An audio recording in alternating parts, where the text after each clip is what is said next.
ക്ഷേമവും സുരക്ഷയും ഔദാര്യമല്ല അവകാശമാണെന്ന മുദ്രാവാക്യമുയർത്തി സാമൂഹ്യക്ഷേമ പെൻഷൻ അട്ടിമറിക്കാനുള്ള UDF സർക്കാരിന്റെ നീക്കങ്ങളിൽ പ്രതിഷേധിച്ച് KSKTUവിന്റെ നേതൃത്വത്തിൽ അടിമാലി വില്ലേജ് ഓഫീസിലേക്ക് മാർച്ചും ധർണയും നടത്തി. ഏരിയ സെക്രട്ടറി MM കുഞ്ഞുമോൻ മാർച്ചും ധർണയും ഉദ്ഘാടനം ചെയ്തു.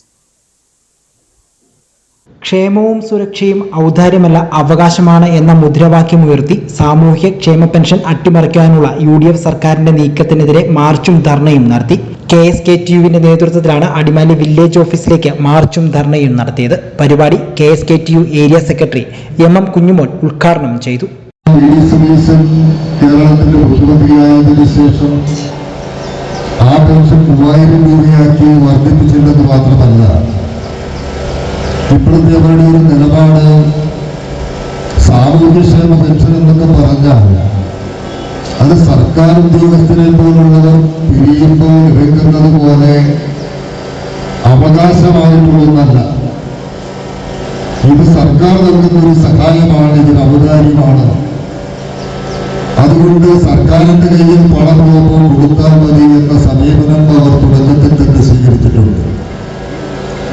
അതിനു പുറമെ അവർ പറയുന്നു, സഹകരണ ബാങ്കുകൾ വഴി ക്ഷേമ പെൻഷൻ വിതരണം നടത്തുമ്പോൾ അങ്ങനെ ക്ഷേമ പെൻഷൻ വിതരണം ചെയ്യുന്നതിന്റെ ഭാഗമായി അത് വിതരണം ചെയ്യുന്നവർക്ക് നൽകുന്ന ചെറിയൊരു ഇൻസെന്റീവ് 30 രൂപ ഒരാൾക്ക് പെൻഷൻ എത്തിച്ചു കൊടുക്കുന്നതിന് സഹകരണ ബാങ്കിന് ആ ജീവനക്കാരന് നൽകുന്ന പൈസ എന്ന് പറയുന്നത് 30 രൂപയാണ്.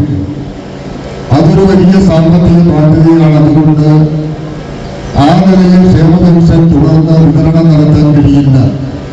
ഏരിയ പ്രസിഡന്റ് TL തോമസ് പരിപാടിയിൽ അധ്യക്ഷത വഹിച്ചു. സമരസമിതി convener TK Sudesh Kumar, chairman CD Shaji, Mathew Philip, VB Mohanan, Roji Paul, Jagadamma Mohanan, PH Ummer, Ajith Joy എന്നിവർ പ്രതിഷേധ ധർണയിൽ പങ്കെടുത്തു.